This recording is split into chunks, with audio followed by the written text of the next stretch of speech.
Imagine your home, not necessarily the city that you live in, the address that you put on your billing addresses or whatsoever, just something that feels like home, someone that feels like home. And for the next part, every time I say LA, imagine your home and you'll get it.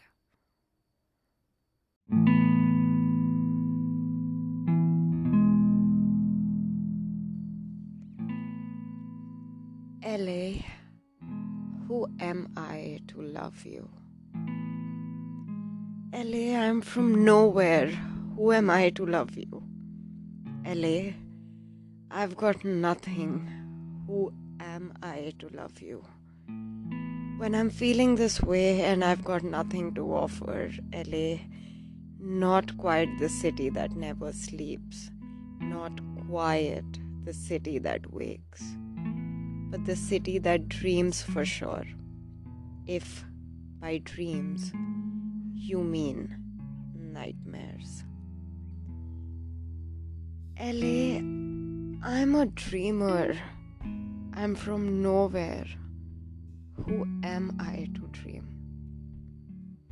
LA, I'm upset. I have complaints. Listen to me. They say I come from money and I didn't even have love, and it's unfair. LA, I sold my life rights for a big check and now I can't sleep at night and I don't know why. Plus, I love sex, so why did I do what when I know it won't last? LA, I picked San Francisco because the man who doesn't love me lives there. LA, I'm pathetic. But so are you. Can I come home now? Daughter to no one, table for one, party of thousands of people. I don't know where Delilah, where my ex-husband works. I'm so sick of this. But can I come home now? Mother to no one, private jet for one, back home to Tudor house that bore 1,000 murder plots. Hancock Park treated me very badly. I am resentful. The witch on the corner, the neighbor nobody wanted, the reason for Garcetti's extra security. LA, I know I'm bad, but I have nowhere else to go. Can I come home now? I never had a mother. Will you let me make the sun my own now and the ocean my son? I'm quite good at tending to things despite my upbringing. Can I raise your mountains? I promise to keep them greener, make them my daughters, teach them about fires, warn them about water. I'm lonely, LA. Can I come home now? I left my city for San Francisco. I'm writing from the Golden Gate Bridge, but it's not going as planned. I took a free ride off a billionaire and bought my typewriter and promised myself I would stay. But it's just not going the way I thought. It's not that I feel different and I don't mind that it's not hot. It's just that I belong to no one, which means there's only one place for me, the city not quiet awake, the city not quiet asleep, the city that's something else, something in between, the city that's still deciding how good it should be, and also, I can't sleep without you. No one's ever really held me like you, not quite tightly, but certainly I feel your body next to me, smoking next to me, vaping lightly next to me, and I love that you love the neon lights like me. Orange in the distance. We both love that, and I love that we have that in common. Also, neither one of us can go back to New York, for you are unmoving. As for me, it won't be my city again until I'm dead. Fuck the New York Post. LA, who Who am I to need you when I've needed so much, asked for so much? What I've been given, I'm not yet sure. I may never know that either until I'm dead. For now, though, what I do know is that I don't deserve you. Not you at your best, in the splendor with towering eucalyptus trees that sway in my dominion. Not you at your worst, totally on fire, unlivable, unbreathable. I don't deserve you at all. You see, you have a mother, a continental shelf, a larger piece of land from where you came, and I am an orphan, a little seashell that rests upon your native shores, one of many, that's for sure, but because of that, I surely must love you closely to the most out of anyone. For that reason, let me love you. Don't mind my desperation. Let me hold you, not just for vacation, but for real and forever. Make it real life. Let me be a real wife to you, girlfriend, lover, mother, friend. I adore you. Don't be put off by my quick wordness. I am generally quite a meditator. Actually, I'll do very well down by Paramhans Yogananda's realization center, I'm sure. I promise you'll barely even notice me unless you want to notice me, unless you prefer a rambunctious child, in which case I can turn it on too. I'm good on the stage, as you may know. You may have heard of me. So either way, I'll fit in just fine. So just love me by doing nothing except for perhaps by not shaking the county line. I'm yours if you'll have me, quietly or loudly, sincerely your daughter, regardless. You're mine. You're mine.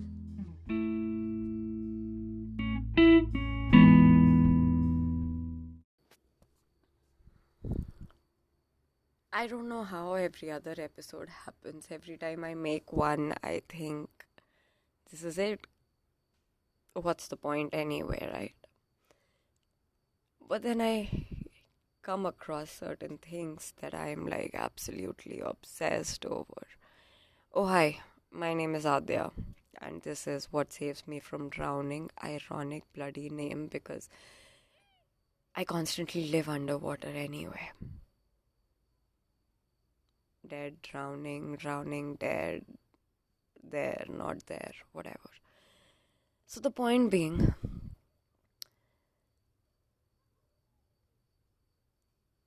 what I'm reading here is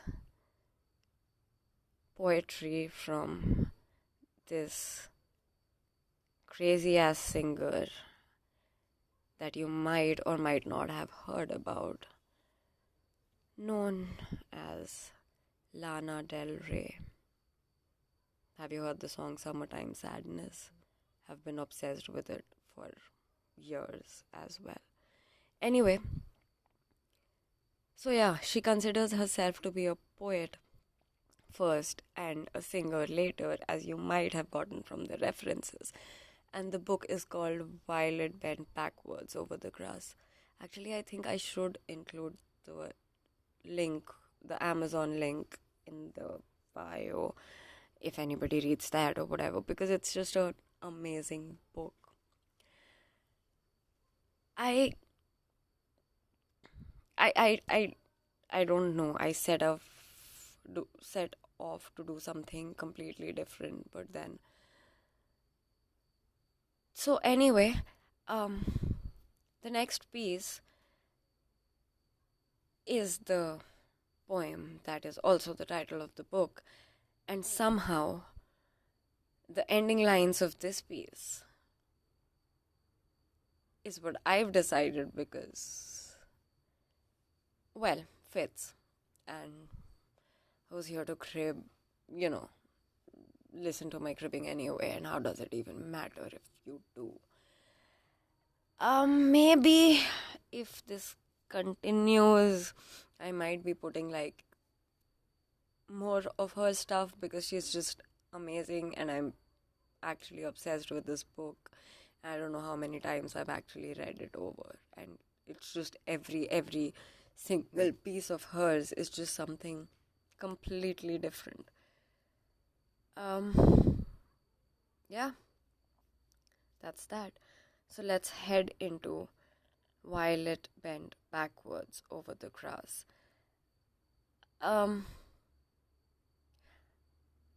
I do find a lot of different stuff, so any which ways you can listen to the previous episodes. Thank you for listening, if you're still listening, because I know how random all of this is. Find me on socials, let me know what you think, share if you think it's worth it. And well, I'm sorry about what a mess the last episode was, but hey, I only end up making the episodes when I'm like extremely bloody emotional, so that's how that goes. I'll stop rambling. Thanks.